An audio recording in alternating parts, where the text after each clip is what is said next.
खासदार शोभा बच्छाव यांच्या हस्ते देवपूर मोमीन कब्रस्तान परिसरात पेवर ब्लॉक रस्त्याचे लोकार्पण। धुळे शहरातील देवपूर मोमीन कब्रस्तान परिसरातील ईदगाह समोर अखेर नागरिकांच्या सोयीसाठी पेवर ब्लॉक रस्ता तयार झाला आहे।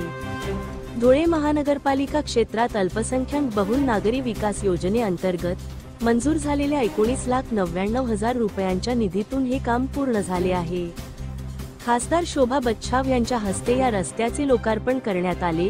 या कामासाठी महाराष्ट्र शासन अल्पसंख्याक कल्याण समितीचे धुळे जिल्हा सदस्य हाजी रऊफ पठाण आणि तौसिफ हाजी लुकमान खाटीक यांनी विशेष प्रयत्न केले। माजी अल्पसंख्याक मंत्री अब्दुल सत्तार यांच्या प्रयत्नांमुळे या कामासाठी निधी उपलब्ध झाला। या भागात पूर्वी रस्ता नसल्यामुळे पावसाळ्यात नागरिकांना प्रचंड त्रास सहन करावा लागत होता। आता नवीन पेवर ब्लॉक रस्ता झाल्यामुळे नागरिकांची मोठी सोय झाली आहे। लोकार्पण सोहळ्यानंतर स्थानिक नागरिकांनी समाधान व्यक्त केले। या कार्यक्रमाला परिसरातील नागरिकांसह सर्व देवपूर मोमीन कब्रिस्तान ट्रस्टी व देवपूर मधील जिम्मेदार उपस्थित होते।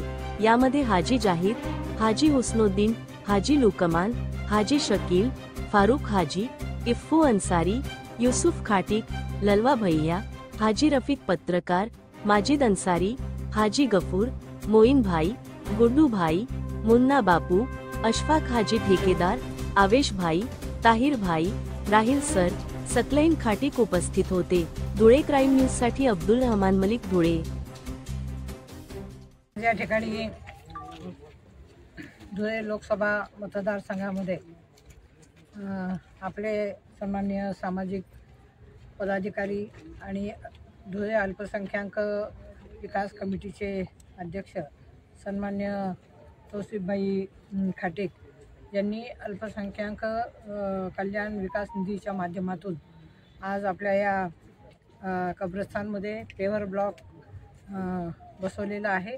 त्यांच्या माध्यमातून अतिशय चांगल्या पद्धतीने या ठिकाणी सोय झालेली आहे आणि पावसाळ्यामध्ये लोकांना होणारा त्रास वाचवण्यासाठी त्यांनी हे अतिशय मोठं सामाजिक काम या ठिकाणी केलेलं आहे। मी त्यांना मनापासून त्या ठिकाणी धन्यवाद देते।